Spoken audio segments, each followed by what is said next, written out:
Before we get into this week's episode, we have some exciting news to share with you all. Take It Home is partnering with Botanical Brothers for a giveaway. One of you lovely listeners will have the chance to win a beautiful bouquet delivered to your doorstep. The only requirement for this giveaway is you do have to be local to the New York City area because they are delivered locally. So I'm so sorry if you're not. But hey, if you do live in New York, all you need to do to enter the giveaway is like the pin post, share it to your story, make sure you're following Take It Home Pod and Botanical Brothers on Instagram, and comment your favorite flower. We will be choosing a lucky winner on Monday, May 4th. Head to Instagram and enter the giveaway. And you should definitely check out their bouquets because they are stunning. literally stunning. Each flower comes individually wrapped, so you can actually create your own arrangement, which is really cool and unique. And also, Mother's Day is coming up, so we thought this would be a great time if you want to treat your mom or someone else that you love, or yourself, whatever you want to do with that information. Anyway, let's get into this week's episode. Hey, I'm Noelle. And I'm Marisa, but Noelle calls me Pete. And I'm Sarah, but Noelle calls me Reese. And welcome back to Take It Home. Today, our special guest is Reese. But Sarah. Her name is actually Sarah. Sarah Elizabeth Park from Greensboro, North Carolina. Sarah and I have been besties since literally like 4th grade. We've known each other for longer, but we didn't become close until 6th grade, maybe, when we did Greensboro Youth Chorus together, which is so funny. Yeah. But yeah, she's been one of my best friends for a long time, a home friend who now lives in the city. And yeah, today we have her on the podcast. Yes, we do. Friend. A forever friend.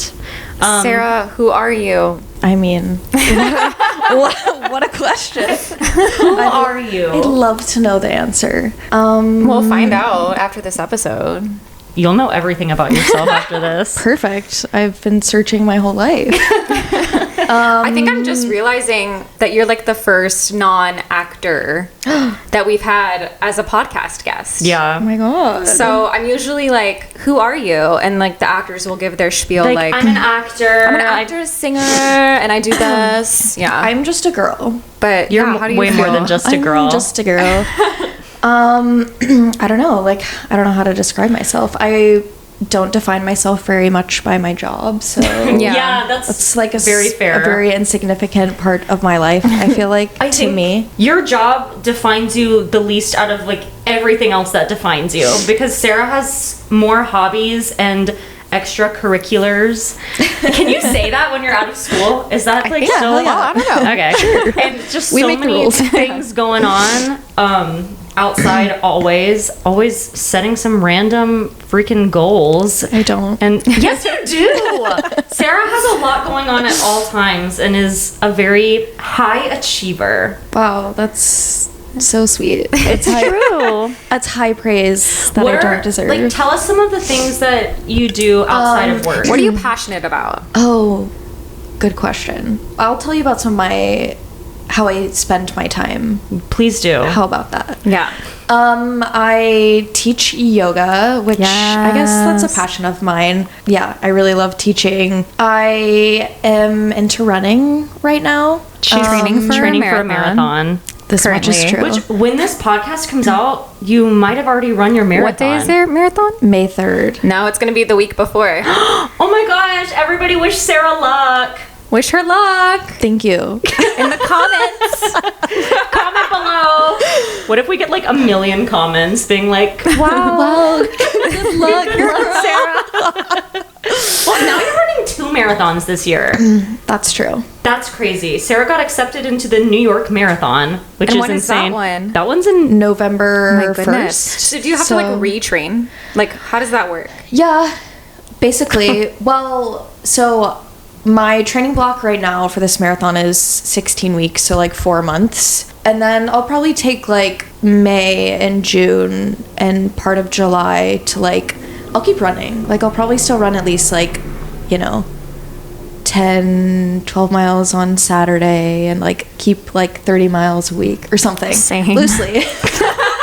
Same. I'll maintain my base, and then I'll probably do like a shorter training block of like 12 to 14 weeks to Dude. ramp back up. One time Sarah brought Pete and I to Run Club. Dude, and Pete what a and I time. were really struggling. Well, I know I have to tell you because I've never been like a super athletic person. I'll just say they did really well. no. In my adult life, I've gotten a bit more active and like found a love for movement that I never had. And in my head, I was like, I kind of want to try running again because the only experience I've had with running was like doing the mile run in like middle school. And I hated it. So when Sarah was like, that sucks. That sucks horrible. major. And I always had like the longest time. Like it was so embarrassing. But when you were like, I'm a part of a run club, like, do you guys want to come? It was also like we run and then we were gonna stop and do like a yoga flow and then run a little more. Oh my gosh, yeah. So I was like, that sounds great. And I had no idea what to expect. But the run was long. How long do you think it was? For me. I think we did like 3 miles or 2 or 3 or something. For someone that hasn't run since middle school, That's a lot. too much for me. I was in a running era, like at the beginning of COVID. I never ran more than 3 miles at a time, but I would consistently run 2.5, 3 miles. And so I was like, this will be easy. It'll just come right back to me. It didn't. It's like a whole other thing. It is a whole other thing, and I haven't been running in a couple of years. I don't know why I thought that I could just do it and it would all come back to me and I'd be just as good as I was when I used to run. It kind of fucking sucks for like it fucking long sucks. That's a time. good way to put it. Yeah. Like, the first mile felt okay, and then I was literally dying. Noelle and I were like lagging behind the entire group. Sarah was running ahead and then laps. Yeah, you were literally running laps around us because you kept being like, okay, I'm gonna go catch up and I'll come back to you guys. So you would like run up and then you'd come back and check on us and be like, how are you guys doing? And we'd be like, we're okay. And I was then like, you'd I'm run up dying. again. I just like to put a disclaimer on here that one, I'm not a good runner. Oh my Sarah, god. Like in the grand scheme of like the running verse, like I'm not. Well, whatever. Maybe in the grand scheme of the running verse. Also, I'm trying not to make running my personality, so That's fair. Yeah. Dude, you're reminding me of Rodney because Rodney is like power lift man. Dude, he loves to lift. he's strong. He's very strong, but he'll post things of him working out and he'll be like, I got weaker. I don't know, like things like that. Or he'll be like, just things. And I called him out recently and I was like, you know, a majority of your followers are way weaker than you are. And he was like, actually, a lot of my followers are from when I used to lift a lot and I haven't been doing it. And a lot of them lift See, way more than me. He gets it. So He gets it. and I was like, you know what? Okay, I actually will not argue with that. But normally when I see those things, I'm like, come on. Still more than the average person, though. Like, Yeah, you know, more than like, the average person. Totally. Dude, like when we were at yoga last week and one of the other yoga teachers was like, aren't you a runner? And you were like, And I was like, yeah, she's running a marathon. She's a runner. She's a runner. She's a track star. I don't know. But that doesn't define you. It doesn't define me. I don't know when I'll claim the title runner. Maybe after my marathon, we'll see. Okay. It's like claiming the title New Yorker. Yeah. People say you can't do that. Like, And- if you're yeah. a transplant, Ever? we're called. Some people have, like, has the to be- 10-year People rule. say like 5 years, 10 years. Yeah, 5 years for sure not. Yeah. It has to be way longer, I'd say. Yeah. You're hitting your 5-year in October. That's weird. Yeah. Okay. But I still won't be a New Yorker, I guess. Yeah. Damn. I'm a person who lives in New York, not a New Yorker. Yeah. What else are you passionate about, Sarah? Generally, like, being active, for sure. I just like to, like, do and move and Groove. groove. One of my life mottos is doing, moving, grooving. It's also my Instagram bio. But what else? I don't know what I feel like you love hosting. I do like hosting. Cooking. I actually recently have decided that I'm not a great cook, but I enjoy it when I have time. But I'm more of a baker. Sarah's an incredible baker. I like to bake. I find it very fun and therapeutic, and Your rock I like to get creative. Oh my god, your My rock cake. Your rock cake was so Rock Oh is my short for God. carrot. Yeah, I made a Carrots. rock cake for Easter and delivered it over. It was so good. Okay, good. I had some qualms with it. What were your qualms? I didn't love the pecans. I think the icing maybe was like a bit tangy. Was it cream cheese, right? It was a brown butter cream cheese frosting. Yum. But naturally, I didn't measure for the icing since course. it's not an exact science. And I feel like I might have messed it up. I don't know. I felt like maybe the cake was like not very sweet, which I liked, but Right. I think the pecans like threw off the texture for me. Interesting. Well, I liked it. Okay. I mean, it was good, but it wasn't. I can think of 2 of my favorite things you've ever baked. Okay. One, both Wait, of them can I were. guess? Yeah, that's a fun game. Okay. The almond cake. Oh, that one Fuck, too. I was certain about that one. That wasn't even one that I was thinking about, but Is that this the almond up cake there. recent? Yeah, it almond was cake? recent. Yeah, that was good. So good. Okay, that's like knocking one of my things out. Oh, I want to know. I don't know. Maybe the chocolate cake I made this year. That's one of them. Okay. My birthday chocolate cake. Snoop Dogg's Snoop Dogg's recipe. recipe is like literally so good. I know you know. I don't know why I want to say like the grapefruit olive oil cake, but Yes! Oh my god, That was it. But I don't think you tried that one because That was- you made it in Greensboro. Yeah, it was. That sounds amazing. Were you living in New York at the time? I think I was living there, but maybe I went home for Christmas early, so my birthday was in Greensboro. Okay, But yeah, the grapefruit olive oil cake was so good. it's one of my favorite bakes of all time. Like Yeah. it never fails. It's a Molly Baz recipe. Your favorite? Grapefruit pistachio olive oil cake. Ooh. Wow. It was so good. good. That sounds amazing. I love when you deliver treats. Can you make I the love almond doing cake it. again? Yeah, it's literally so easy. Okay, please. Thank you. Yeah. That was for really sure. good. I'm passionate about snacking cakes, loaf cakes. I'm not really an icing girl. Like, give me a banana bread. Give me Yeah. a little tea cake that I can have a little cup of coffee with. Yeah. That I can eat for breakfast or like in the afternoon with some tea. Yeah, I had your almond cake with a little latte I Yeah, made. like that's And what it I'm was- passionate about in life. Yeah. It's the little things, you know? No, it is. literally. I think that sums up what I'm passionate about, the little things in life. I'm passionate about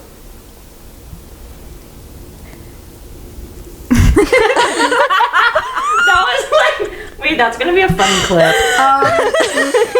Insert crickets. I'm passionate about a lot of things, but not things. You are. Not a lot of like tangible things. I feel like, like I'm passionate about making the most of your time, being Yeah. intentional with time, You're and like the most intentional with time. And we're definitely, that's kind of what we're going to talk about today. wow. But- what a great segue. Maybe we should table That that, wasn't on for a minute purpose. because we got a couple segments to get through. Okay, yeah, let's wrap this up. That's enough Anything about else me you wanna for say? now. Okay. No, not really. We'll We'll get say back more to about you Yeah. as we go. Okay. Sippy of the weeky. Sippy of the weeky. This is a new one, so if you're This is behind new. at all, Wait, you I'm a probably little wouldn't have heard behind. this Oh my God. segment. Yeah, like the This past. was so good. It's so weird. This little song.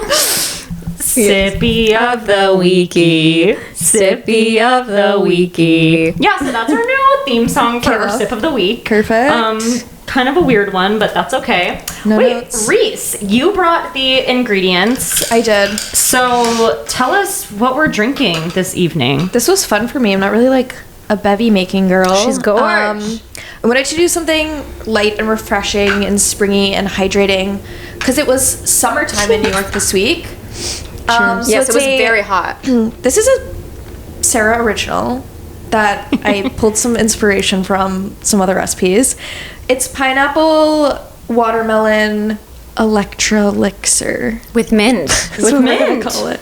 Yeah, so we blended up some mint and pineapple, strained the juice, then did a little sparkling watermelon juice, And some electrolytes. Powder. watermelon electrolyte powder, some mint. Did you That's put the basically it. collagen in it? No, because I was scared it was gonna clump the more I thought about it. Because I don't think it does well in cold drinks. Fair enough. We were gonna put collagen in, but We didn't. we didn't. You didn't. And that's okay. Okay. Cheers. Cheers. Eye contact. This is so good. It's very wow. refreshing. That shit slap. It's very good. This is also perfect because I didn't drink enough water today, so now I'm getting hydration nation. Hydration I've been station. very passionate about electrolytes recently. I drink electrolytes passionately as well, but one thing I don't do passionately is drink water, which is why I drink electrolytes a lot. Do you drink them daily? No, but I will say with like marathon training and just like teaching hot yoga, and like I feel like I take it almost every day. Yeah. But it's not a part of my daily routine. Yeah. Because people say you're not supposed to do it like every day, only when you need it. But I do it on days when I do yoga because you sweat so much. But I feel like in the summer too, when it's just so hot, you kind of just need it all the time. Plus, I'm very prone to headaches, which I feel like has a lot to do with my electrolyte intake as well. So I've been making my own electrolyte drink actually, because I feel like the packets just get kind of expensive. Like the cost, it's stupid. The cost adds up. So after my yoga classes, I will do some coconut water and then some regular water, salt, a little bit of like fruit juice, lemon juice. That's amazing. And it does the trick. And maple syrup. Did you say that? Yeah, sometimes I'll do like a little maple syrup. Coconut water is like the best hydrator ever in the world. Don't you not like it? I like literally can't stand it. Really? It makes me want to throw up on the spot. Whoa. I want to like it so badly, and I just don't. That sucks. What if it's like mixed in? Because I feel like when I make my drink, you can't really taste it. Yeah, sometimes if it's mixed in, I can handle it. I've been wanting to try the new like coconut Americano trend. Oh. Yeah, I've done that. But I haven't Is yet. it good? Yeah, it's like just instead of milk with your espresso, you do like coconut water. I love like a coconut water matcha. Very good. It's weird because I love coconut. Yeah. But coconut water for me, there's like a weird flavor. Yeah, coconut water doesn't have the same like coconut flavor. I feel like if you're eating some coconut flakes or chunks. Yeah. Yeah, because like coconut oil. Yeah. Dude, the other day you mentioned putting coconut oil on toast. Yeah, and I with think that flaky sounds salt. really good. It's like, oh wait, okay. If you're into toast, I'm really into toast right now. That's something else you're passionate about. Yeah, passionate about toast. Coconut oil, honey, flaky sea salt.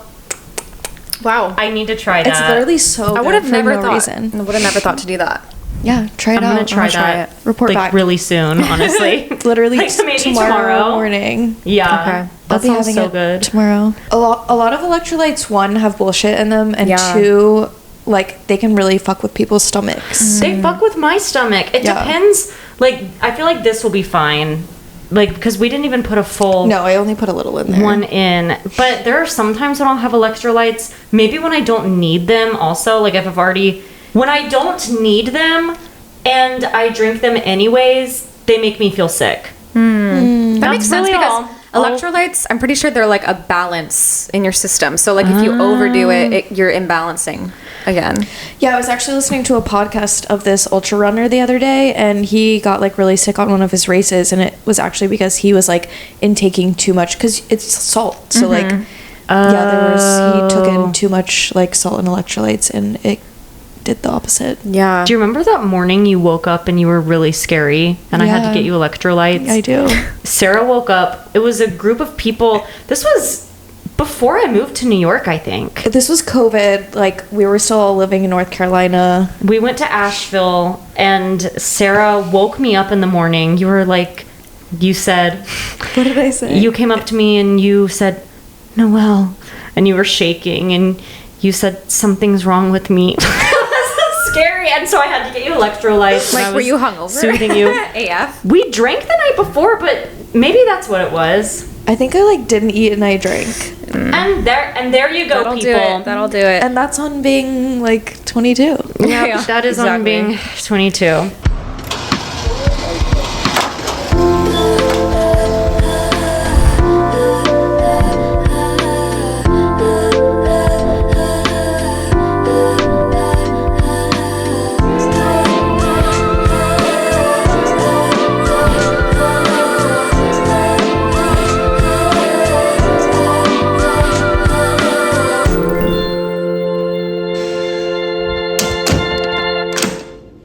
Smile of the week, smile of the week. Smile of the week, smile of the week.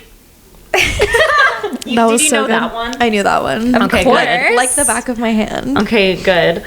I do know mine. What is yours? Mine is, well, I will tell you all what my smile is in the form of a short story. The other day, I get off work early. I was going to hang out with a past friend who then ghosted me. So I did not see her. That's okay. Because instead, I was walking towards the subway. I was like, haven't heard anything yet, so I'm just going to keep taking my time in my day. And I walk past all of these tables on the side of the street that are covered in pottery that you can buy. And so, of course, I go up to the tables and I'm looking through everything. I bought a plate for $5 just made by a random person. I don't know. And they said, if you go inside, you can make your own pot. And I said, how much does it cost? And they said, it's free today. So I said, hey, I was ghosted, so I'm gonna go take this pottery class instead. So I went and I took a pottery class by myself. That's so fun. Wait, that's such a good smile of the week. Yeah. This was a really good one. And I was so happy. I was sitting there making pots. I didn't get to keep it. I just made one pot, but I don't even think I told you this. I entered it in a contest. No way. I entered my pot in a contest. So Stay tuned. I feel like What's the I would know contest? by now. The contest is literally just whichever all of the people who work at this pottery spot choose as their favorite pot will get fired in the kiln and painted. And I could have paid $25 to have my pot made, but I just didn't. Oh, so it was just the experience of making it, but you yes, which is kind of Actually I get to wish take that it I with would have you. gotten Where do you to take find it. out? I don't know. Maybe on Instagram. I followed them on Instagram, so maybe I should go check it out. So they're Also- sorry. No, you go. They're just voting on the shape of the pot I think then? just whichever creation they like the best. Because it's not painted or anything, so it's just the you shape. guys add a photo and have the listeners vote as well? Yeah, guys, insert photo here. Go to the website of this random pottery place and vote for Noelle's pot. I don't think I've told anybody that I entered it in a contest until right now. That's the cutest thing I've heard all week. It's really cute. Well, what's the pottery place? Greenhouse or no. Greenwich pottery. I kept reading it and don't thinking it even was know. greenhouse. Greenwich pottery. I don't know. But Well, it how am I was supposed such- to vote? I know. We'll look this up after the episode. I'll let you all know. But it was so random and cute, and I just sat there. Carlos was the teacher. He was so nice. He was helping me out with my little pot. I made a mini pitcher. Cute. But it might be destroyed now. Or maybe it's still in the running. Maybe it won. Maybe they're making it. I don't know. We may never know. We may never know. But if I walk past there again and they're selling my pot, I will be upset. Okay, moving on. That was my smile. I like that. I like it too. Very cute. Ugh, guys, I don't know. I know something that should have made you smile this week, Pete. Yeah. You were walking down the street. Wait, that's so funny. I told you this briefly, but I was walking to yoga. I was gonna say the things that I want to say about my smiles are things I feel like I've already said. That's fine. That's what But- life is about. What's really been making me smile recently is I've been getting up early. It's easier for me to do that now that the sun's like rising earlier. It's like warmer out, and going to yoga, and it's just like been making me feel super productive. But it's actually funny because I was walking to yoga. I don't even know what day it was. Wednesday morning, and I saw Sarah on her run. Running. was cute. We ran into each other on the way. Did you that was stop fun. running to say hello? Of course. We did briefly. Yes. That's so cute. But I've been going to this 6:10 a.m. yoga class on Thursdays. That early. And it's very early, and it's a challenge to get up, but like every time I feel so happy that I went after it's done, because then I get to take a nice stroll home in the sun and do things. Be productive, come home. I get home at the time that I would typically wake up for work, so like it's just so nice. It makes me feel like I can slow down. Do you know what I mean? Are you tired later in the morning after it?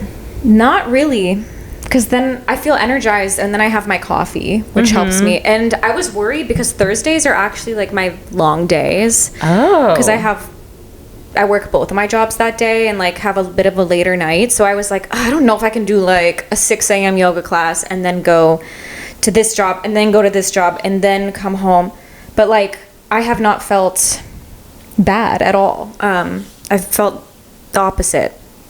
So yeah, I guess my smile is just, I feel like I've said that before. It's like being active and going to yoga and being committed to that. But yeah, I guess more specifically like getting up early and like getting stuff done in the time when I would usually just be asleep anyway. It feels really nice, and it's been helping my mental health. And you wouldn't have seen Sarah that morning. Yeah, and I saw Sarah. I love that. So that was I love great. that you saw me, but also I love that waking up early is your smile. Yeah.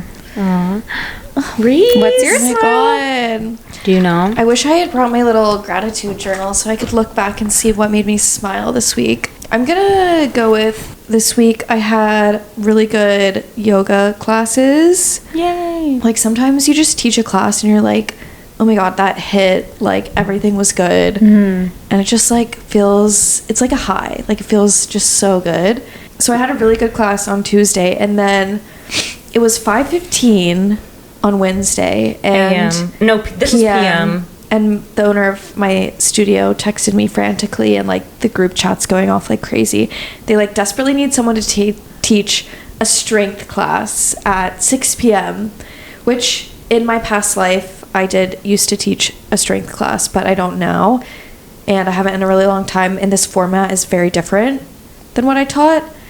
And they were like, can you please teach it? Like, no one else can. With 45 minutes And I was like, notice. Whoa, it sounds sure. like a nightmare. So I like had to literally get up immediately, go, and like just kind of Wing it? wing it. Was it a Wow. busy class too? Yeah, it was like packed. I mean, it wasn't. Were like, you It nervous? wasn't like 50 people, but it was like I was a little nervous, but I was also kind of like, this isn't my class. Yeah. I don't know how to teach this. Like, I didn't even have time to get nervous. I was like, let's just fucking Yeah, rock. I like I that. don't know. I told everyone, I was like, we're gonna get creative. Like, we're gonna have fun. It was like a little rocky, but anyway. The owner of my studio texted me today and was like, someone rated you 5 stars for your strength class. Aww. So that made me feel happy. That's awesome. But yeah, prior to getting that text even, I feel like yoga was a big smile for this week. Yay. Do you ever just take class, or are you mostly teaching it? I do take, and it's actually something I've been wanting to, like, funnily enough, it's one of my goals for like this year, because I feel like in teaching and just in like other things that I have going on, my personal practice has definitely like fallen to the wayside, but it's something that I like want to get more into. And because for a while, like, I was doing yoga like once, twice a day. It was like my only form of like exercise, really, like back when I lived in North Carolina. That's crazy. Yeah, and then I got into teaching, and then I would say I still went a ton, and then but I also spent a lot of time. But now I feel like most of my time that I invest in yoga is like for teaching, which is very different than like a personal practice and like Yeah, I taking. see how that could be different. Yeah, and I love both, but I think having a personal practice is really important in like being inspired to like make new sequences and like find creativity and joy in like being a teacher.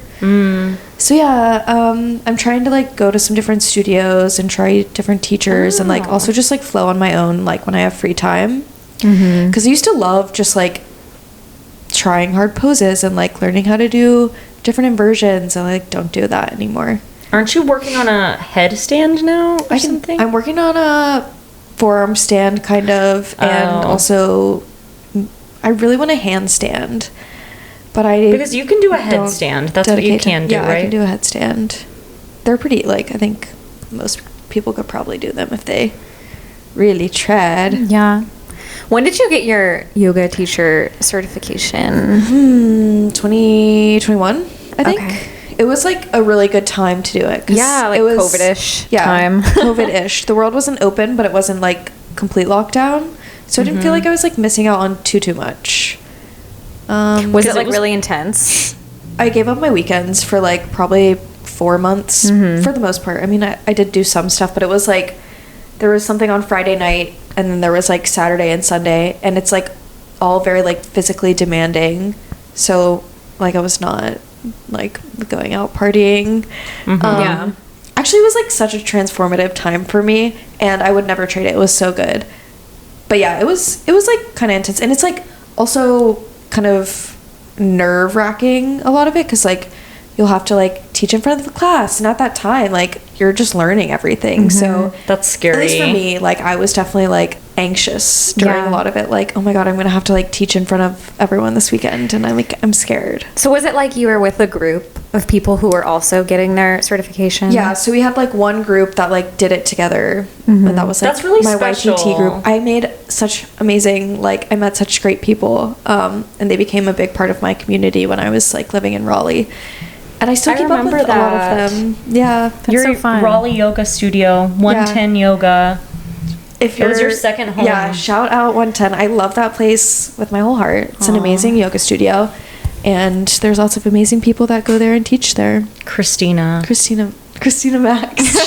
She's the owner, right? Yeah, she is. She's the owner, and She's a baddie. she's like such a baddie. She's like so hot. Like, no, actually, like her body is tea. Her body's major tea. Not to be like talking about people's bodies on the podcast, but I Yeah. mean it's a good thing. Everyone's body is tea. I remember in a when you different taught way. me what body is tea means. Wait, really? Yeah, you had to teach me. Why? You were like, body is tea. And I was like, what does that mean? I'm What like, are you that saying? means your body looks good. I was like, That's funny. yeah. That's funny. That's funny. Well, I like your smile, Reese. I'm glad you had a good Thanks. week of teaching, because I also remember when you were asked to teach that yoga class last minute on Wednesday, I think you were kind of stressed at first. I was signed up to actually take the class. And so I was like, So you couldn't say that you weren't available because you were going to be there. Yeah. That's why she texted she was like, you, hey, right? so you're signed up for the class. Can you teach it? And I was like, no. Oh, that's so scary. But yeah, it was just like, I was just like, wasn't in the, I was like tired. Like I had a hard run that morning. Like I was not in the headspace. That's That the wasn't morning what I I was saw trying to you. do. Also, yeah, I was like, I didn't know how to teach that class. Right. Like, But that's such a good example of when you're just thrown into something and you don't have time to like freak yourself out about it. Yeah. You surprise yourself. Yeah. Like you taught it. Obviously, like you knew how to do it somewhere deep down. yeah. I ultimately, like, I knew I could do it and I would be fine. Otherwise, like, if it was something else, I would have been like, no. Like, if I was like, I'm actually going to fuck this up. But yeah, I mean, I think we're usually more capable than we think we are. Exactly. That's true. So I mentioned before when I introduced Sarah Reese that you are just such a doer. Sarah, you used to say you can sleep when you're dead sometimes when people would talk about wanting to sleep instead of doing things.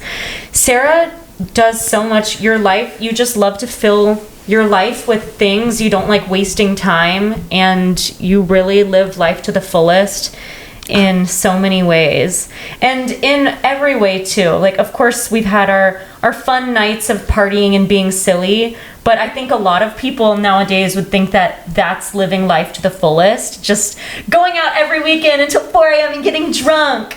It's my favorite thing to do. Ha ha ha. But I mean, of course, we've had those fun nights too, but you really, I think, fill your life to the fullest with so many wholesome things, like exercising in different ways, making time to be social. You've joined a bunch of clubs, even in college too, TEDx. Dude, Sarah also wrote, you were surprised that I remembered this. In college, Sarah wrote an article about Harry Styles. What was that for? Were you in like a journalism club or something? It was it was like a student run, like, fashion, like, and lifestyle magazine. Of course, you did that. But Sarah wrote an article about Harry Styles, and when his new album came out recently, I was like, oh my gosh, are you so excited? Remember your article? And you were like, you remember that? I was like, yeah, I remember your Harry Styles article. Oh, and you write on Substack. You just do a lot. And always cooking, always baking. So I figured something we could talk with Reese about is how to live your life to the fullest / goal setting, because I feel like you're always making goals for yourself. And working to achieve them. Like, no one really told you needed to run a marathon. You just kind of wanted to do it. And same with yoga teaching and all of these extra things you do that you somehow balance on top of working a corporate 9-to-5 marketing job.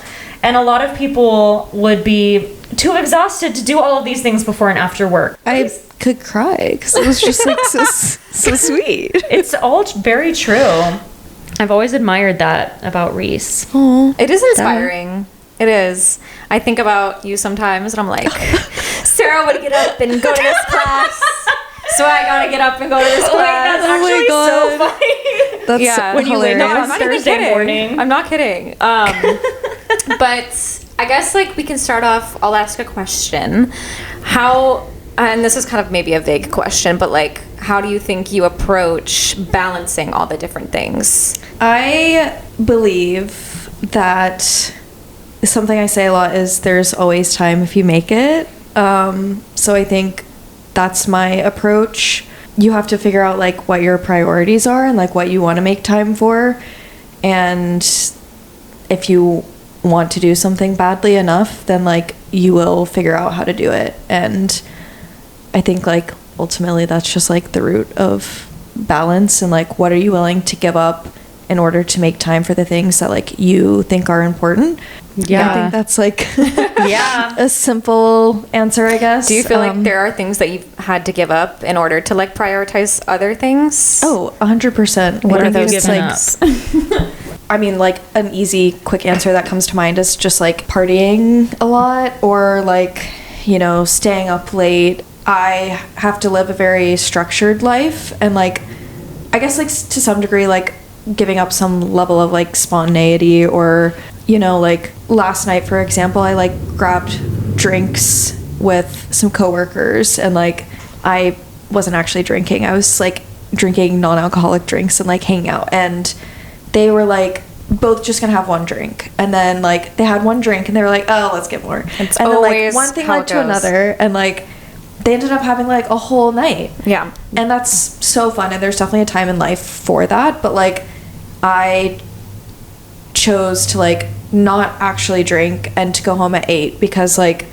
I knew I had a lot to do today, and like I have a really long run tomorrow, and like lack of sleep, alcohol, and all those things are gonna, it's also like a domino effect, you know, like Totally. you have to really For think sure. about like how one thing's gonna affect the next and like how that affects everything you want to accomplish and like get done. That's definitely a big one. But I love that you still went out and saw your friends, because some people, that's a good balance of both. You didn't drink and you didn't stay out late, but you still went and hung out and enjoyed time with them rather than just saying, I have to go home now. Yeah. Bye. You know, just Yeah. because you're not drinking with them doesn't mean that you can't still go and enjoy. And I think you know? that might be something that a lot of people have a hard time with. I know I do, like, because we've talked about this a lot on the podcast, but now that I'm like older, alcohol just, like you said, it's a domino effect. Like it may just be like 1 or 2 drinks, but but then my sleep's shit, and then I have like a headache the next day, and then like I can't get this done, and I procrastinate that, and then I don't have time for this, and I can't go to my yoga class, like, because I don't feel well. I mean, I've gotten a lot better about like limiting my alcohol intake, but if someone invites me to go out and do something and they're like, I want to get a drink, it's sometimes so hard for me to like still go and like And then not not drink, get one. because I love a little drink, and I think I've gotten a lot better at only having one or like max 2, even like if I'm trying to have like a fun night and I don't have things to do the next day, honestly, like max 2, because if I go above that, it's just like game over for me. I'm very sensitive to alcohol. But, Me too. it's so hard for me to like not have that drink, and I think a lot of people probably struggle with that. So Yeah. it's like, I think it's such a challenge, and It is. I think like trying to figure out the balance is something I'm like very much still working on. And also just recently, like for a long time, I think I went to like hard in the other hard direction. in the like straight and narrow direction, and I was like I wouldn't have gone out Right. and had like just hung out with my friends. I would have been like, no, I need to go home and like make dinner now. And even last night, we left the first bar, and I was like, okay, I'm gonna go home, and I like walked like a block to the train, and I texted them and I was like, ugh, I'm regretting leaving. And they called me and they said, turn around, come right now. And I turned around and I went. And I hung out with them for another hour, and like, that's so fun. I missed out on nothing that I didn't need to go home yet. Like, I think there is a lot of value in like figuring out when is the right time to like say yes, and like, because I've looked back on like some of my time being too structured and routine, and like missing out on experiences is like really harmful too. Yeah. It's so valuable That's to true. like make sure you're living life and enjoying, and like, I'm saying like so much. I don't think you are. I haven't noticed. I feel like I'm saying it so much. I think it's a balance that I'm trying to figure out. I think it's a balance everyone's probably struggling with. And there's like different levels and layers to it. And Yeah. I think it's a really personal thing too, like figuring out what works for you. There's definitely no like one size fits all. I know, just from being your friend for so long, you have gone through different phases. I feel like, I mean, So in many. college, we all had our party phase. Of course, Sarah partook in that. I was a little crazy. Sarah was a little crazy for a little bit, and that's okay. But then I remember you would go through these phases. So you would be in a crazy party phase, and then you'd say, I'm done partying, I'm done drinking, I'm changing my lifestyle completely. And then you just do a 180 where suddenly you're not going to drink again, and you're on just focusing on being healthy and working out for 2 months, and then you'll party again. And I think that you found a good balance now. My brain works the same way too. I've strayed from it, but I used to be a very black and white thinker. So I'd either be in my health and fitness era or in my whatever era. And I think that it's important to have both. We've even been talking about how after you run your marathon, we were supposed to have a party on Mother's Day weekend, but now I'm going home for Mother's Day. So love you, Mom and Dad, and I'm very excited. But we want to go out and get drinks sometime after your marathon, and maybe have funsies.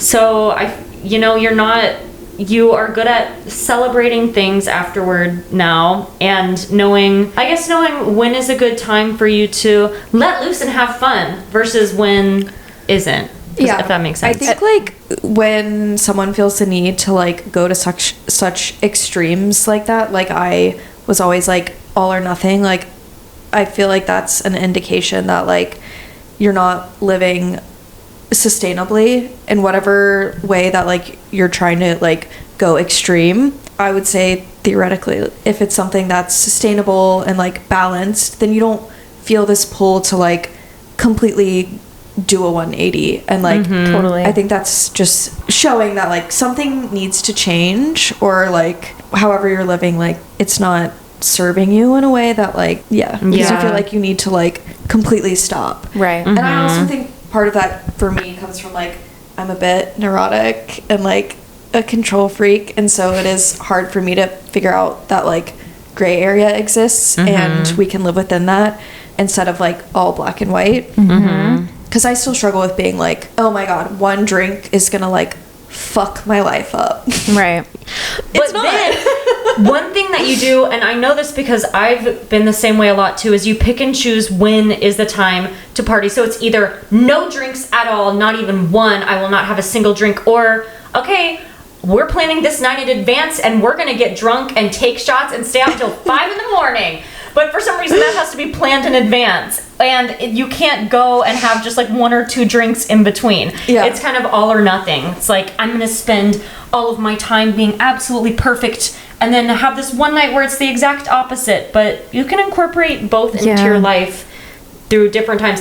And I do think, I mean, with all this being said, alcohol is really bad for you. So, of course, I think that but so is like chocolate cake. I don't know. I mean, I think that there's everything in moderation. But going out and like, drinking too much isn't always the healthy choice, but it is fine in moderation. People do it. Yeah, I think I I'm do it. weirdly like in a phase of my life where I'm trying to like Drink more. That sounds so stupid, but like I think to reframe it, I'm trying to like say yes more and like live a bit more loosely and like enjoy and have fun more, because I think there's equally as much value in like spending time with your friends, building community, having experiences, enjoying like what life has to offer, as there is with like finding structure and like discipline and like doing those sorts of things.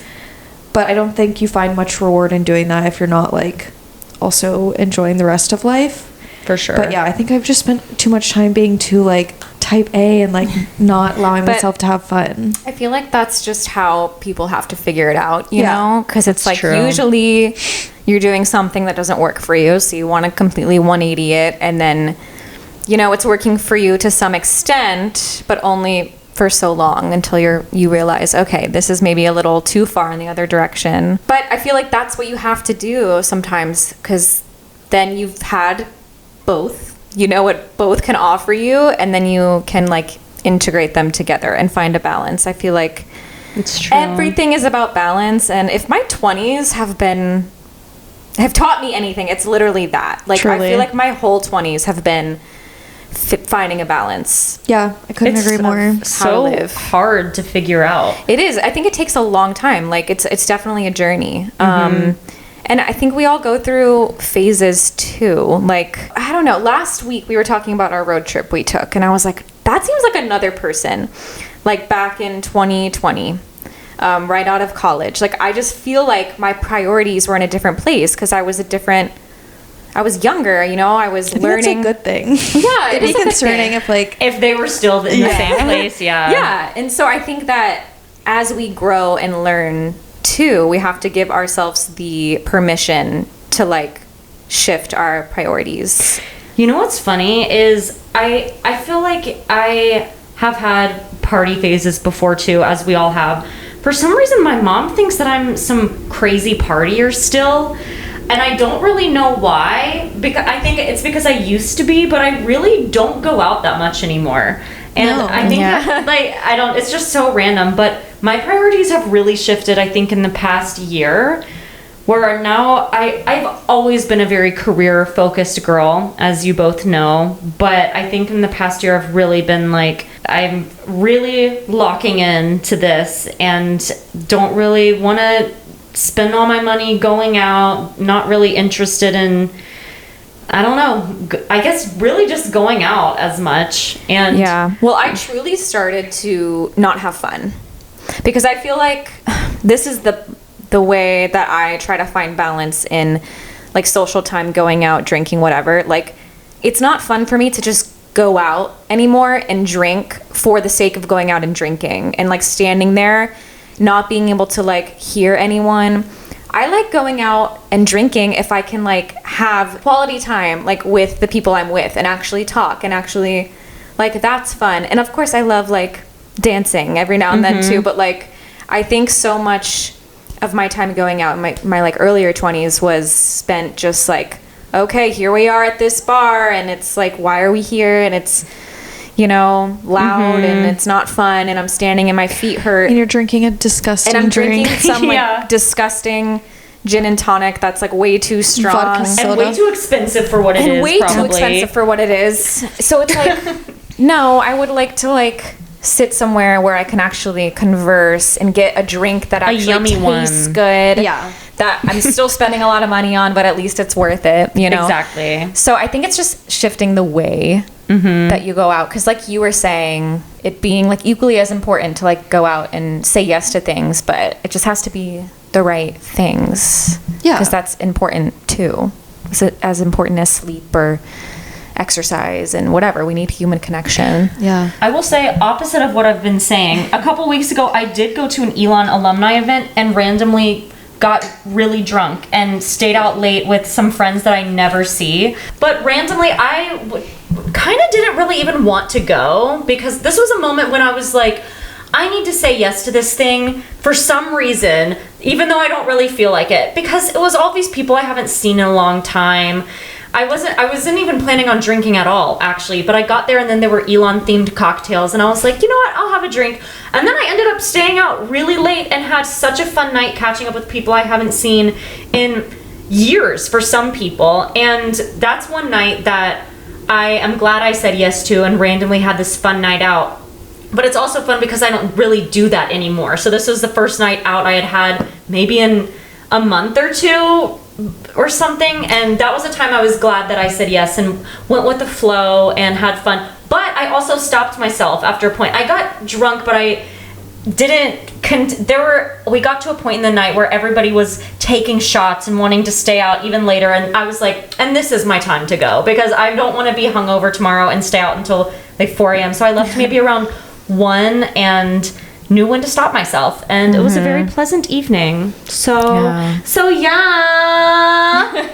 That's on growth. And that's on growth. Being an adult. For It sure. really is. Have you always been this motivated?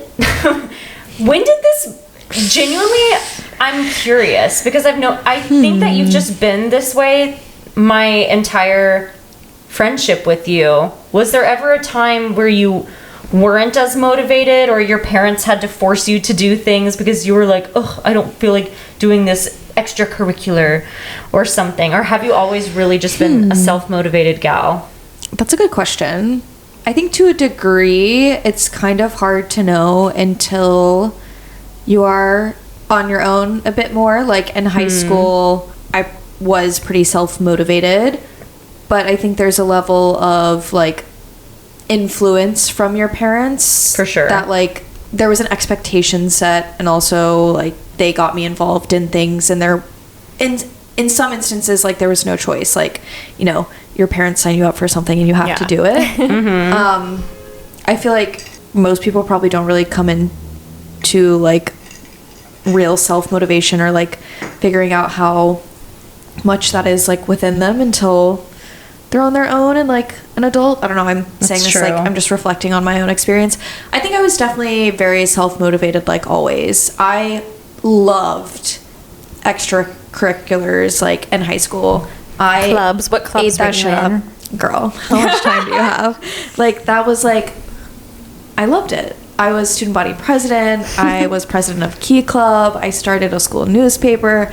I swam. I played lacrosse. I was in Girl Scouts. Why do I not remember you playing lacrosse? Girl, what? That scares me. I don't remember you playing. Crazy. Yeah. Am I okay? Swam competitively. I did know that. Play piano. I sing in chorus with Noelle. Yes, that's where we became besties, which is so funny. Yeah. We were friends before. We were on the same basketball team in 4th grade. Yeah. I think in 4th and 5th grade. Upward basketball. Shout out. But we didn't become close until Greensboro Youth Chorus. And I fully... Shout out Tom Shelton. Shout out to Tom Shelton, who was our choir teacher. He was the best. So good. But I have this memory of me sitting in Greensboro Youth Chorus because my mom made me do it, but also I'm a singer, so like it made sense that I was also doing choir.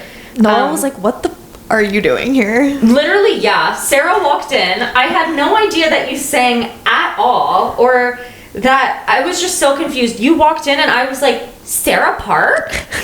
I remember I had my braces and saying, Sarah Park? And I was like, you do Greensboro Youth Chorus? And you were like, yeah. And then we sat together, and literally the rest is history. Like, yeah. Which is so funny because our parents knew each other. We knew each other before, but we became so close through Greensboro Youth Chorus. And thank God. Literally, thank I owe God. so much to Greensboro Youth Chorus. Literally. It was such a funny time, it was too. It was hilarious. It could be boring sometimes. Yeah, for and I sure. think there were times when we were like, I don't want to go to choir. Like, we didn't love it at the time, but there were also so many characters there. That's really what made it. There were all these interesting... Weirdos. There were all these weirdos there. There were weirdos. So it wasn't a part of your school. It was like No, a it's like you had Greensboro to go. You had to audition. Yeah, you had to audition for Greensboro Youth Chorus. No, this wasn't a school at all. We've never been to school together. No, we've never been to school Oh. together. Isn't, yeah. Wait, yeah, isn't that okay, crazy? So literally, It was literally chorus. whoa. For some reason, I thought you went to high school together. No. No. Yeah. Sarah went to Western Guilford. Western Guilford. And I No, went to Weaver because you went Academy. Weaver, which was performing arts. So duh. And That's not middle crazy. school. But Yeah. Sarah went to middle school with Blaine, which is so Yes. funny. Yeah. But Blaine then was how- intimidated by you. Did you go to school with? Where did Claire go to school? No, Claire and I didn't go to school together. I We didn't- went to college together. Right. I never went to school with Claire either. We were friends through our parents, I guess. Yeah. I don't think I ever... No, I never went to school with Claire. I know. Isn't that funny? That is really crazy. Okay, sorry. Rerouting back to the question of when did it start? Oh, Am I yeah. self-motivated? Okay, one thing that I remember is whenever I used to sleep over at my house, when we were in like middle school or high school, like I would get up really early and like clean my room and stuff. Yes. And I guess like at the time, I don't know why I did that. I would wake up. We're high schoolers. This is not normal. High schoolers don't wake up at 6:30 in the morning and just clean their room when their parents haven't asked them to. I feel like I'd wake up and you'd be going around your room cleaning everything, and I'd still be in your bed, and I'd be like, "Why are you cleaning?" Yeah, so I guess yeah, I've always been a little bit like this, but I don't think I realized it until like adulthood, really. I also think in my family, my sister is really high achieving. She's really high achieving and like very smart. My dad and my sister are like very type A. They were like the smart ones of the family, like whatever.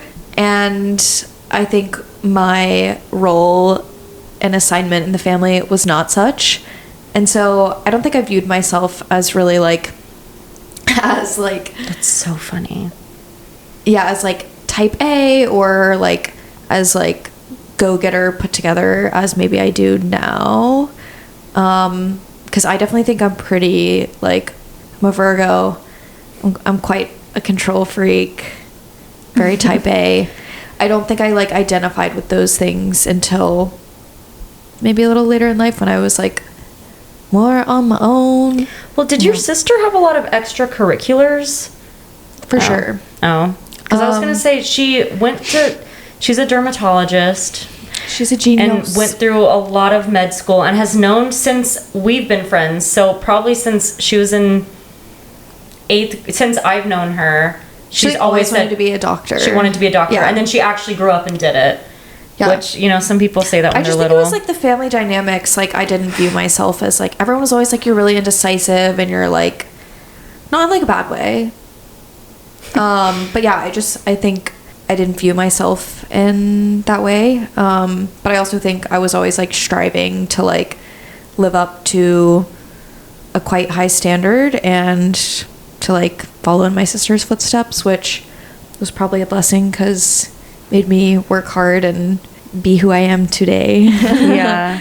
Honestly, too, I think during my yoga training was a time that I had to buckle down, and I think I did a lot of like, ironically, like self-evaluation and like figured out a lot of like the foundations that I have like now built my life on during that time. What I are some feel of the like- foundations? I just feel like I really value like waking up early, and I value routine, habit, structure, planning. I sound so boring. No. But you don't. No, but this is how you are Yeah. able to do all of these various things that are totally not boring. I think, yeah, I started to like put the pieces together that worked for me in my life, and yeah. I guess, okay, so we keep talking about how you do a lot. Will you take us into the itinerary of a busy day with you, like on a work day? A day in the life of Sarah. A day in the Like, give us your Tuesday. Come with me on my okay. So Tuesday, Just because I know you have things on Tuesday. we wake up. Probably I'm waking up at 5 a.m. on Tuesday. How detailed do you want me to be? Very. I get out of bed. The first thing I do is make my bed. That's such a big one, I feel like. Yeah, I do not hang out in my bed. Never. I think it's a good way to set up. I can't do anything in my room if my bed's not made. Yeah, no. Yeah, same. Listen, that's so beautiful that there are such different people in this world. hey, whatever That works is- for you. That is true. So I make my bed, and then I tidy up my nightstand, go outside, feed my cat. I have a cat. She's perfect. Feed my little baby. She's so cute. My little muffin. And then I go in the bathroom, and I do like... And you poop and pee. I'm just kidding. We don't have to leave that in there. If you don't I want. take a shit. You said every detail. Like brush my teeth, all that kind of stuff. Then I go and I make my 2 morning bevs, which is my coffee with my creatine and collagen and milk. And then I have a probiotic mixie and some water. And usually I eat a little something. And while I do that, I have my morning journal quiet time. And I journal. And then after that, I'll get ready for a run. And if it's Tuesday, I'm probably doing a shorter run. How many miles is a shorter run? Maybe 5 miles with some hill sprints. And then we move into teaching yoga. So I run home, grab my stuff, and then head to the studio where I teach a hot power yoga class. And sometimes I get to see Noelle, and that's like the best ever. A couple of Tuesdays ago, I worked a shift there. I'm not a yoga teacher, as you guys know, but I did my little shift and I took Sarah's class, and it was really nice. It made my whole week, actually. Not even my day. If I was on the podcast that week, that would have been my smile, because we got coffee after. Anyway, so then I rush home and log on to work. Tuesdays I work from home. So then it's getting close to 9. I'll quickly get ready, make my breakfast. When I eat my breakfast, I do Wordle. And then it's time to clock in. Nice. Then we're working from 9 to 5:30-ish at my little marketing job. Lunchtime, usually I kind of work through lunch, but it depends. And then after work, it'll depend on the day. Sometimes I'll do like a strength workout if I have that on my plan, or sometimes I have meetings for various things. What are the organizations you're part of? One of them is it just one? Is called the New York Junior League, and it's like an organization of women that try to help the community and other women and whatever. It's like a national organization. It's all over the country, but also in some other countries. Anyway, that's one of them. I am in some book clubs. More than one? Yeah, I'm in 2 right now, but I'm not trying to cheat on you. It's fine. It's fine. I'm in a book club that Marisa started, and it's the best. And I do this mentorship program through the J School at UNC, where I have a little mentee. I forgot that you're doing that. And she's adorable. And honestly, she's smarter than me, so it's kind of embarrassing sometimes. I don't know what else. This is boring. No one cares about this. No, it's not boring. I think it's really interesting. You're doing so many things. I don't think I'm not. This is. I'm just a girl. I forgot you're in a mentorship too. Yeah. How often do you guys meet and talk? We try to meet weekly, but it doesn't happen all the time. So wait, what does that entail? Like, what do you do when you meet? Like, we just talk mostly, and how whatever old is she wants she? to talk. She's a senior in college. Oh, That's really sweet. Yeah, That is sweet. She's like the sweetest little angel in the world. But the point is, even if you don't think that this is a lot of stuff, maybe compared to some people, it's not as much as you could be doing, but compared to the average person, that's a lot of stuff, but also stuff that you're actively just choosing to do. So many people after their 9 to 5 don't really have other things, which also is, hey, live your life and do what you want to do. But the fact that you actively chose to join this mentorship program so you could be a mentor to someone is so special. The fact that really you sweet.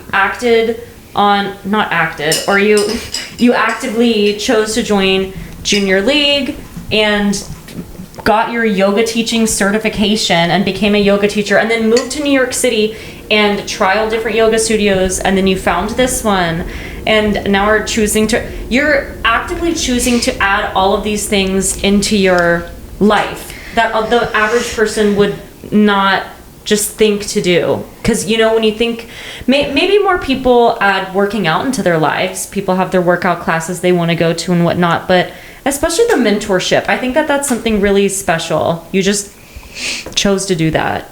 Yeah. Well, things I feel passionately about are, I don't feel like I'm passionate about like things that, people are like, what are you passionate about? And they're like, soccer. Like, I don't feel like I have those, but I'm passionate about like community. Mm-hmm. Like very deeply passionate about community and the value that it serves. And I'm very passionate about like living a fulfilling life. And I don't know, I couldn't imagine like not wanting to like fill my life with more and more and more, and just like wanting the most out of life. And I think that comes from like being in community with other people and getting involved and like just like adding purpose to your life. Like literally, I think so much joy comes from like teaching yoga, for an example, is just because like it gives you more purpose. Like, what are you waking up for? Like, what do you have to like guide you this week? Like, there needs to be something. Otherwise, like, Yeah.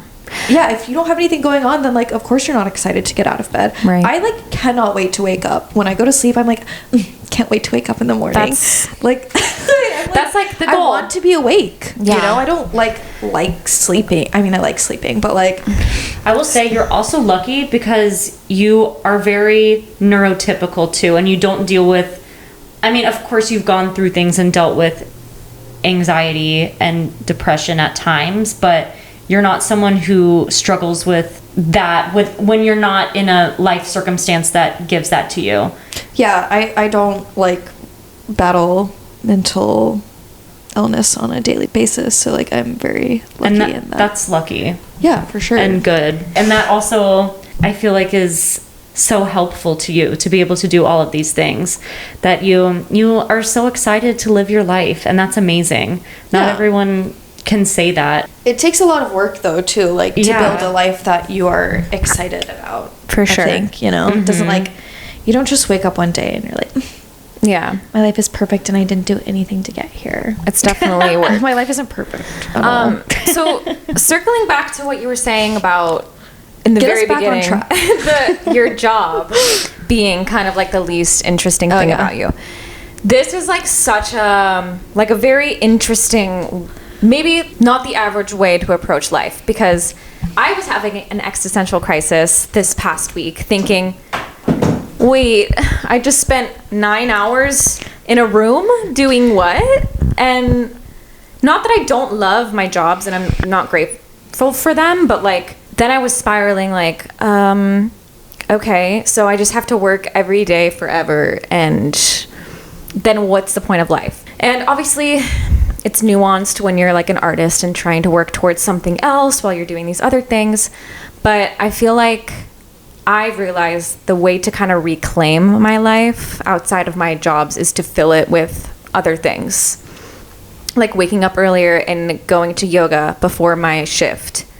Like that feels like it's just for me, you know? And Yeah. sometimes when you're at work, it doesn't feel like you're there for you.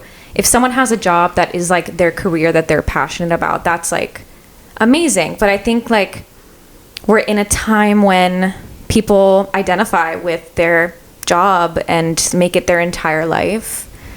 And I don't know, like I think it's hard to, especially in this country where it's like you want to maybe grow, climb the ladder, you Yeah. know, or at least maybe it feels like you have to because of capitalism, whatever. Work-life balance, you know, it's just like hard. And I think we've kind of like lost the plot a little bit on like life, you know? yeah. And I think it's different for everyone. For but sure. Yeah, this is something I feel kind of strongly about too. It's different for everyone, but I do think there's this like big narrative that people are following where they feel like their job has to be their passion. Yeah. Like they have to be so passionate about their 9 to 5 or whatever, and they're like searching and searching and they can't find a job that like is their passion and that like makes them like, you know, romanticize a 9 to 5 and that they like come alive for every single day. And like I feel like a lot of people are struggling to find a job because of that, or they're struggling to like get on a career path because of that. But I think there is something to be said about like it is work and it is a job and it is like a career, and the purpose doesn't have to be to like be your number one passion in life. Something my dad told me that, shout out Stan. Shout out Stan. And this is not true for everyone. There are plenty of people who like their job is their passion, or for you guys, like your career is going to be your passion, and that's amazing. But it doesn't work that way for everyone, and definitely not for me. Mm-hmm. And I think a lot of people are like really hung up on finding that, and maybe like that's just not their path. And I think it's like my dad was like, he's worked largely in like the insurance space, and he's like, I am not passionate about insurance, but I'm passionate about, and he lists like a number of things, and he's like, the work that I do allows me to like fuel those passions and fund those passions, and like, For sure. you know. And then I think you can find things in your work that you are passionate about too, but like, yeah, I think ultimately like it is a job and it is work, and like that doesn't have to be the thing that like gets you out of bed every morning. And for me it's not, but like I love working hard, and I love what like my job allows me to do in life, and I think that works for me, and I think it can work for a lot of people in different ways.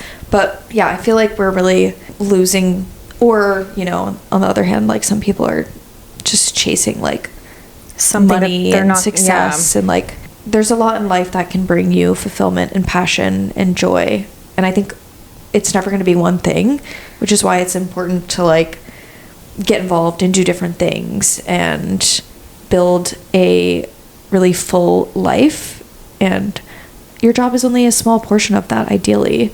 So like I think it's I don't know the right word. I want to say sad, but I don't know if that's too much. I think when people who are not passionate about their jobs, and their the 9 to 5 or whatever isn't their career, when that still becomes their entire life, like when people overwork themselves, and sometimes that's the job's fault because maybe you're in a bad job situation, maybe sometimes it's the employee's fault, but I think that it's really, that is sad to me when your job is your entire life, yet it's not your passion in life either, and you're not, you know. But I also think that that is partially corporate America's fault and the way that we're raised. But I think that it's good to have a life outside of it that you're passionate about. It is a little different for us because one day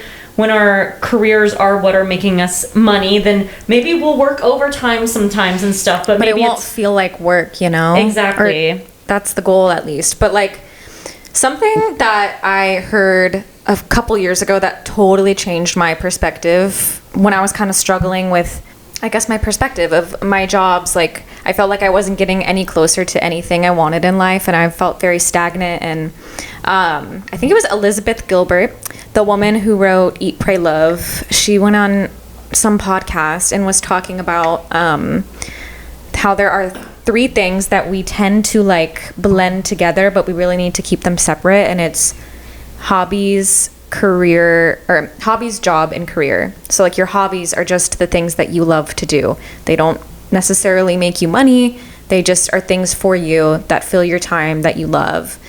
Your job is the thing that makes you money. You don't have to be passionate about it. It's just like the thing that sustains you. And then your career is like something that you're passionate about that also makes you money. Not everyone has that.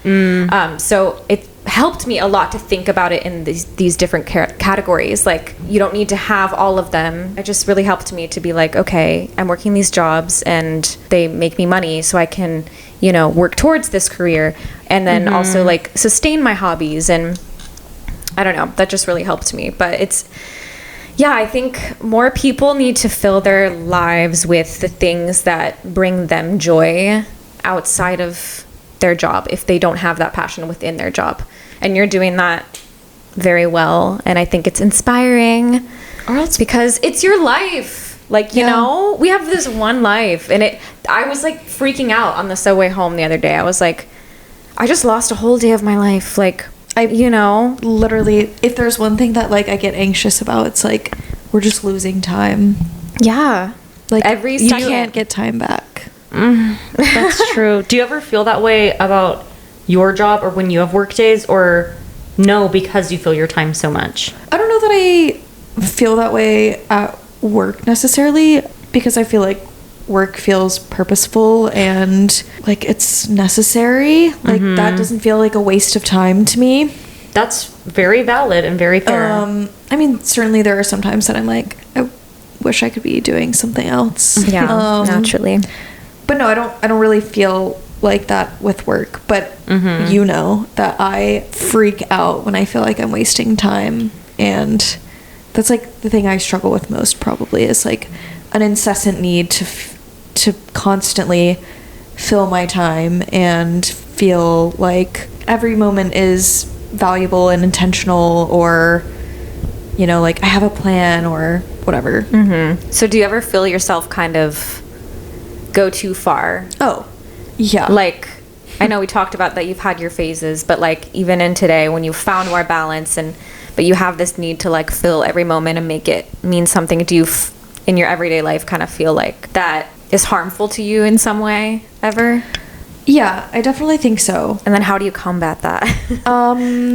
It's something that like I'm not in therapy currently, but like I was earlier this year, and we like talked about it, and she like wanted to dive into it a lot more because I think it was very obvious that like I have a bit of an issue with just like a need to, I tie a lot of like my worth, I think, to filling my time and like being busy. And so with moments that I feel are not super productive or feel wasteful or like whatever I've defined it as in my brain as like this is like time well spent versus not, like if I feel like my time is not being well spent, there's like shame or guilt or like a lot of anxiety and like a lot of negative emotion. Like I like get worked up about it, and like I'll ruminate on it too, even like later in the morning. I like sometimes want/need to rest, and I like can't stay in bed because I get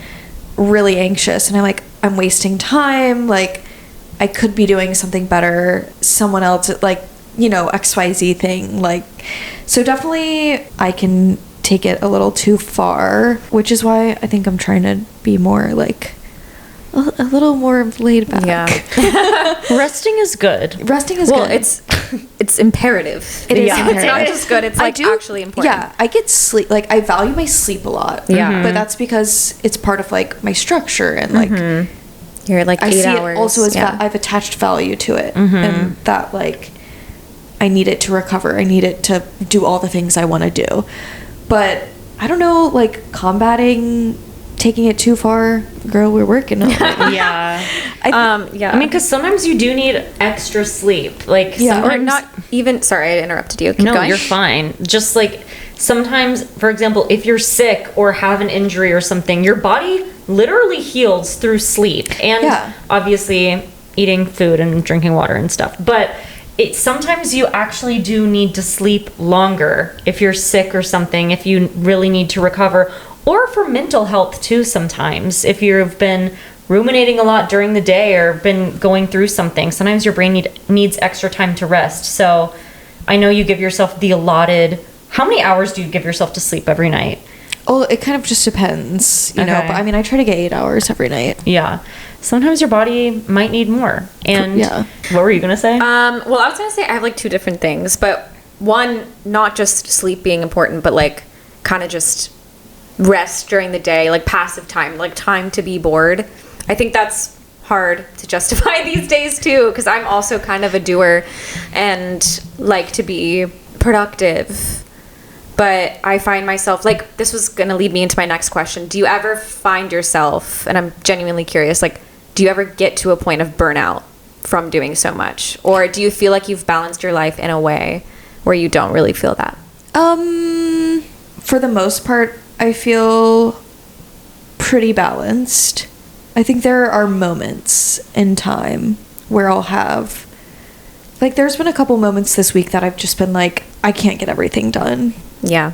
And I think it's more of, like, less burnout for me and more, like, moments of overwhelm and being like, how do I solve this puzzle of having too many things to do? Or just, like, you know, you have, like, one moment where you're like, everything all at once, you remember it, or everything is happening all at once and you're like, how am I gonna get everything done?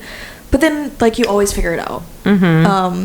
So I feel like that's something that helps me, is just like remembering that like everything always gets done, like it's fine. Yeah. I think there's been some times that I felt kind of burnt out, but I do think too, like often burnout comes from doing things that like don't fill you up. That's so true. That's also fair. I And- was feeling burnt out like last week. There was a podcast I was listening to recently, and they were talking about this like this need that like people have to go on vacation. And like people talk about like, I can't wait to get away. I can't wait to like escape and go on vacation. And the person was like, why have you built a life? Or are you living a life that you are like dying to get away from? So sad. And to like escape from and to like not think about. And I just like loved that because I don't resonate with that at all. I like take my routine and little bits of my life, I feel like, with me wherever I go, because I like the life that I live. I mean, of course, like I think traveling and vacation is wonderful, and of course there are times that I like want time away from my job, but this idea that like you're filling your life with things that are like burning you out so much that you're just like dying to like leave it all behind in a way that you're like, I want to shut off my brain and like not think about any of it, like I feel that way sometimes. Yeah. and I think that's okay. Yeah, totally. I think it's I'm like, natural. But It's I definitely think natural. And in general, like if that's how you're often feeling, or you know, just like I will say, maybe, again, this goes back to, it's interesting because you're the first person we've had, like Pete mentioned before, that's not an actor or like someone who is pursuing a career in the arts. So maybe that's part of the artist's life in a way, because I feel like I do feel like I'm not fully living the life I would love to be living yet. I mean, same. Yeah. I think Let's be clear. Yeah. I mean, My life is like, I like it, but it's not at all like right. what I. We all have yeah. more ambitions. Like I always say on the podcast, I hate the idea of like, as an artist, your life kind of has to suck until you get on Broadway or whatever. It's like, no, you can like fill your time with other things. But I really liked what you said, because I never thought about it this way, because I definitely do get burnt out. And I think I need to, not often, but like every now and then. And I think I need to evaluate like what's causing that for me, because I do feel like I live pretty balanced. But I like what you said about burnout usually comes from the things that don't give back to you. Because that's so true. Like even if you're busy and your day is like whatever, you wake up at 5 and you're going to bed at whatever, I don't know, 10, and guess, it's a full day. Like, what do you if define those- burnout as? Also, I feel like just to where I'm doing so much, I haven't given myself enough time to like refuel and like do things that fill me up. Like so exhaustion. Because you just said that, now I'm reflecting and I'm like, okay, I usually feel burnt out when I'm like so busy that I can't journal in the morning, or I feel so tired that I can't wake up to have that extra time to like go to my yoga class or journal and like do the things that require effort and for you to show up and do, but ultimately give back to me and give me more energy to continue on through my day. So like that's kind of a very interesting perspective that I haven't thought about it in that way. yeah, I think too, like when we talked about like things that like you have to give up, or like I definitely have non-negotiables. I'm not giving those things up. Like and what? Just like little bits of my routine that I'm like, unless I really can't, but like even if I can't do it in the way that I do on a regular day, like if I'm traveling, I always like adjust to allow myself to like still maintain non-negotiables that like I think keep me sane. I definitely get like exhausted. Like there are moments that I'm like exhausted, or I'm just like don't want to do I think to me burnout feels like a larger thing. Right. It's less physically exhausted. It's more like in your soul, mentally. Or like an ongoing thing. Yeah. Like there are days that I am burnt out for sure. I think that's like inevitable. But to me it feels like a larger, ongoing, more chronic issue of like I'm every day waking up burnt out. Every day I'm waking up and I'm feeling exhausted or tired or unmotivated or like drained by something in my life. Yeah, I mean, I think weekly there are days that I'm like exhausted, or I'm like, I can't do all of this. But then you keep going. Like, I think a lot of life is when you think you can't, you can. Like, you just keep going. I think we also forget that we are allowed to change our lives. Yeah. Yeah. Like, you can apply to different jobs. You can quit at any point. I'm starting a new job in a couple of days, nannying job. It sometimes feels like you don't have that authority, but know. When you stop and think, it's like, if this is my life, I literally could do anything I want. Yeah. You know? Yeah, you can move. You can do whatever. I think that's something we have to learn too, especially like in adulthood, is like really taking ownership of our own lives and like what that looks like. Yeah. I feel like a lot of my 20s has been like, no one's looking out for me in the same way that, like, nothing's gonna fall into my lap. Like, no one's thinking about my career. No one's thinking about my financial situation. Like, it's all my responsibility. Yeah. So it's scary being responsible. yeah, but it's just given me a new perspective, and it's motivating. It's like, okay, this is my life. Like, everyone's worried about themselves, you know? So you just gotta do what's in your control. Yeah, I feel like I was feeling like really, really stuck and like stagnant, and like some big piece of my life was like missing for a while, like in adulthood, like post-college. It wasn't until I realized that, like, you know, growing up, like, you're given so many milestones and like built-in moments of achievement and growth, and your life is largely like you don't have ownership of it. And those things really, like, they give you purpose, they give you fulfillment, like Something they to work keep toward. you going. Yeah.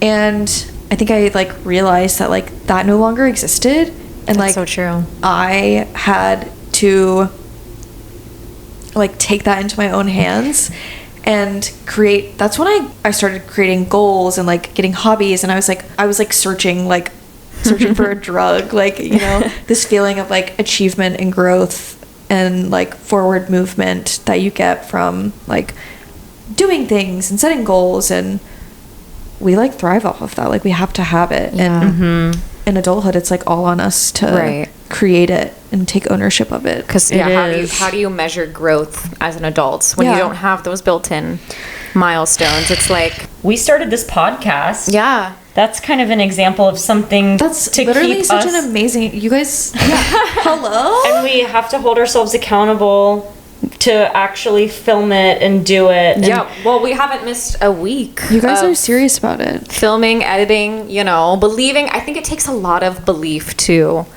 in yourself to find those goals and actually like do it. I mean, And you have your songwriting as well. yeah, I think You guys keep talking about how I do a lot.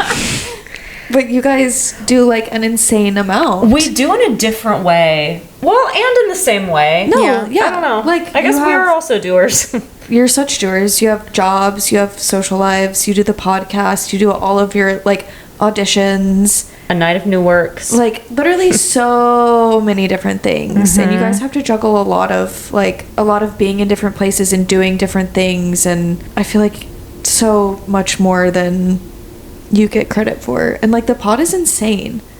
You have a whole setup, and today I was scrolling through the YouTube page.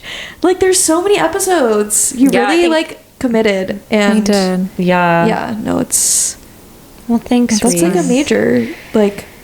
I think it's nice that we have each other to hold ourselves accountable to, because sometimes it's hard to create things by yourself. I mean, that's why Creating things is so hard. you have to.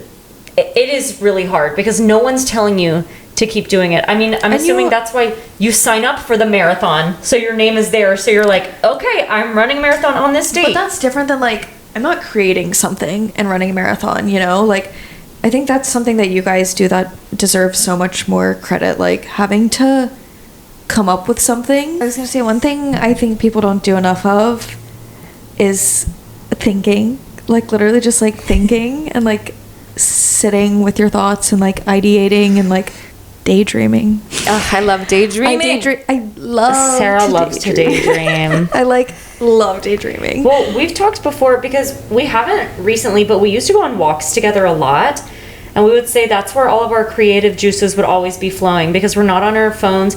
You're getting exercise and you're hanging out at the same time. It's like your brain is just going. Or in the shower. Yeah. Yeah, true. Ugh, yeah. That's part of why I love running, is because it's such a great time to like, I think I daydream. Sometimes I like write things while I'm on a run. Like I'm writing them in my head, and then I'll go So write funny. them down. But I think like such an important part of growth, or getting to a place where like you have an idea that you want to create something, or you want to start a podcast, or you want to set a goal, comes from just like spending time thinking. Yeah. And I have a hard time with it sometimes, because if it's not tangible, it feels like you're not doing something productive or proactive. But you're never going to get to a place where you can like put pen to paper if you don't spend time just like thinking and like with your thoughts. Sometimes you have to kind of force yourself to do things. Dude, I know I've talked about A Night of New Works on the pod so much. Dude. But Talk about it more. I'm going to talk about it again. I mean, Insert that's ad. why literally, and I'm going to email venue soon and come up with A Night of New Works night 4. I was waiting until I felt ready to start, and I do feel ready for the next one. But I mean, auditioning is so exhausting, and it's kind of it is out of your control too. The outcome, of course. I mean, what you bring into the room is in your control for the most part, but it just got exhausting after a point of time, and I was like, ugh, I have so many talented writer friends who are writing all of this cool stuff, and I hate that so many shows on Broadway are just pop songs that already exist. No hate. I mean, some of those shows are really great, and we love our pop songs too, but more just frustration of feeling like I know of so many good original stuff that's not being put out. So then one day I was like, well, why don't I just do it myself?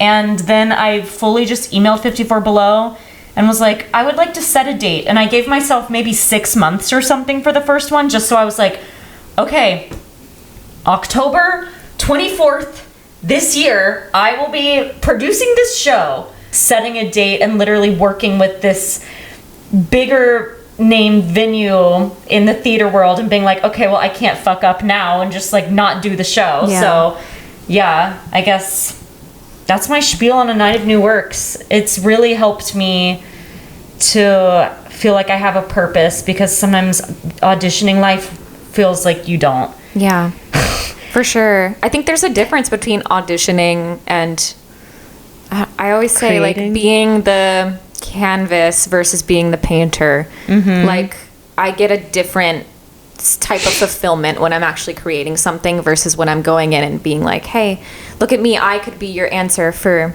your project. You know, it's different. And both are valid. It's just like I don't get the same thing from like that side of the artist world as I do with writing music or like creating podcast, things like that. But different scale for sure, but like I think it's probably a very similar feeling to like teaching versus practicing yoga. yeah.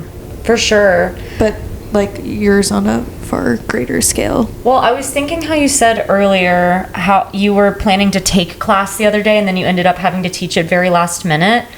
And I was just thinking about how that probably could have been so annoying for you because you were having a long day. And when you're taking class, you can shut your brain off and just listen to the instructor and do what the instructor tells you to do. And of course, you're still working your body hard, but your mind isn't necessarily working hard. And how that probably had to exude so much more energy because you're using your brain all day for work. And although maybe you're not doing, I mean, maybe you did do the whole workout. I don't know if you did it while you taught or if you just demonstrated, but you're having to exude so much mental energy you weren't expecting to. I feel like there's probably such a big difference in teaching a workout class versus taking. Oh, Canvas versus Yeah, Literally, like it's nice to monumentally turn your different. brain off in a workout class sometimes. Yeah. So you really are creating this class from scratch. it's a performance. And Yeah. your flows are always so different from any from any other flows I've done. creative. That's creative. Like your transitions are so smooth. You're always finding, and I know that you do this on purpose too, but I really do notice it. Sarah finds cool ways to get into new positions. She's not like, okay, now we're entering Warrior 2. And now we are going to go back into a vinyasa flow. You'll have us like move our arms and legs in certain ways to gracefully get from pose to pose. And I love that about your yoga flows. That is my philosophy in yoga. Shout out 110. They taught me that, but yeah. Oh, I love that. I think something to remember about, or what's important to remember when you're like creating things is, in your yoga story, it reminded me of this, like, we want to strive for perfection because maybe that's our personality. That's mine, that's for sure. But it doesn't have to be perfect. Like, you have to sometimes just like jump into things or like just do it. Sometimes you have to weed through the bad to like actually get to something good or like refine it, you know? But you have to just like start. And I think maybe a lot of people don't start because they're worried. They want like a perfect thing from day one, and it's not tale as old as time. ever going to be that way. Yeah, you can't be fearful of failure, you know. Like, that's where all of your growth is going to come from. For and, like, sure. It does doing take scary, time. hard things. Bringing up Billie Eilish, if you remember that video of her, I think, talking about how each time she starts writing a new album, she gets scared that she lost all of her songwriting skills because it's so bad at first. Like, she'll write something and it'll be really bad. That's and she's so like, I'm interesting. never going to be able to write another album again. That's it. I've lost all my skills. But then eventually, after continuing working on it, and I think it's that way with so many things. I mean, I feel that way in my art and acting, in so many auditions. When I like practice a scene, I'm like, oh my God, that's so bad. I forgot how to act. And then I realized, wait, I haven't done any work to it, and that was my first time saying it out loud, so it's fine. And also realizing, like, past the starting point, when you have something, you know, I'm thinking in terms of, like, music, there's never, like, it's never going to be perfect because there's no such thing. It's kind of like you just have to decide when it's Done. Ready. Like, so it's just hard to set those terms for yourself. Like, okay, what's my standard? When can I like let this go? When can I let it be what it is? And then growth is so natural too. When you just keep doing the things, you will get better at it, even if you can't see it in the moment. But you'll like take a break, you'll come back to it, and it's better. Do you feel like your yoga teaching has improved so much over the years? Oh yeah, for sure. And even like, I took like time off when I moved from North Carolina to New York to just like get my footing here and find a studio. And I feel like from when I started then to like now even, but yeah, definitely have grown and changed a lot as a teacher, and like finding out, I think you have to figure out, like, you have to find your like voice and like your style as a teacher for sure. So wow. Yeah. But it's not as like impressive as, I would disagree. I would also disagree. I mean, I would just say it's different. It is very different. but I think- I don't know, I cannot conceptualize or like wrap. I'm just like blown away by people who can like do the arts. I like wish that I was like artistic and creative in that way. I was actually thinking about you at one of my auditions the other day, because I was like, wow, Sarah doesn't know what it's like to walk into Pearl Studios and have That's to like such a sit. big part of It our is lives. What we do multiple times a week. Go to these freaking. Why me? Why were you like, Sarah? I don't know. I was just thinking about you because you do so many other things with your life, but I'm like, this is such a random niche thing that Pete and I do that feels like so big, but the majority of people who live in New York City do not do musical theater or spend so much time at Pearl Studios. I think there's like a lot about your lives, both of them, that like I don't understand or that's know fair. anything about. Like, we go into a room and sing in front of people all the time, and they're are like, just like, thank you. And it's so normal. Like, that's so weird. That's That is not crazy. the average like person's experience. Yeah, it's weird. Just thinking about it. Just thinking. The take home, our last segment. Basically, the take home is where we just kind of summarize the best we can the conversation. If we wanted the listeners to take home one thing or a few things from this conversation, what would that be? Doing, moving, grooving. dash Sarah Park. Honestly, I came up with that so long ago and it still holds true. I feel good about it. Doing, moving, grooving. Do you have anything to close out? Any advice to give to the listeners? No one wants advice from me. I do. I do too. No, I have no advice to give you. But I feel like I will be taking a lot of things home from this podcast. And Same. I think, I'm going to take home that it's important that you wake up every day and live a life that you enjoy and that you feel fulfills you, and that you're excited to like get out of bed every morning,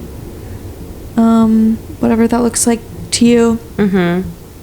I agree. And if there's something you want to do, there's always time. You just have to make it. Yes. Figure it out. Plan. Yes. Make time, prioritize, set goals. And balance. Yeah, move forward. You balance. Gotta have the balance. Basically, just do it all. That's on doing everything. You only have one life, so don't waste time. Don't waste it. That's my advice. Please don't waste your time. Don't waste your time. You're not getting it back. Yeah. All right, you guys. Well, Sarah, do you want to plug your socials? No. That's so funny. That's totally fine. I was going to say, where can people find you? But then I'm like, I don't know if Sarah would want people to follow her. Because she's not like an actor, artist, person. You guys person. can follow me, but it's not entertaining. Your Instagram is private. Yeah, also. I have a private Instagram. I only post my close friends' stories. So, I maybe one day will have something that you can follow. Well, Sarah doesn't want you to follow her. I'll just cut all of that out. Yeah. Anyway, thanks for being on the pod, Sarah. This was a very inspiring conversation. Reese. Wait, I love you guys. I can't believe you're here in the stew. Know. You're literally in the stew, stew, cooking up. And you made her sip. Well, we made it together, but it was you very came delicious. Up with it. I'm so proud of you guys, and sorry, am I allowed to do this? I'm like, whoa. I'm just proud of you and the podcast, and I think it's amazing, and I listen every single week. Aww. Thank you. And I'm honored to be here. Well, and I hope I get to come back. We're honored to have you, and hopefully the podcast will be around for a long time. It will be. You will be back. She's going viral soon. Yeah, she is. I feel it in my bones. Anyway, speaking of that, you can follow us at Take It Home Pod on Instagram and TikTok. You can also watch this on YouTube if you haven't. If you want to go watch our other episodes, they're all there. See our beautiful faces. Just do all the things you can to support us. Let us know if there's anything you want us to talk about. Please share this with someone if you know of someone who you think would like this. That would be helpful too. Okay. Anyway, new episode every Thursday. And that's it for this week. Love you. We love you. Ciao. Wait, this is where love you. Here, make a heart with me. I don't know if you've ever seen us do this. If you No, I just don't listen. watch. I listen. Bye. Bye. Bye. Bye.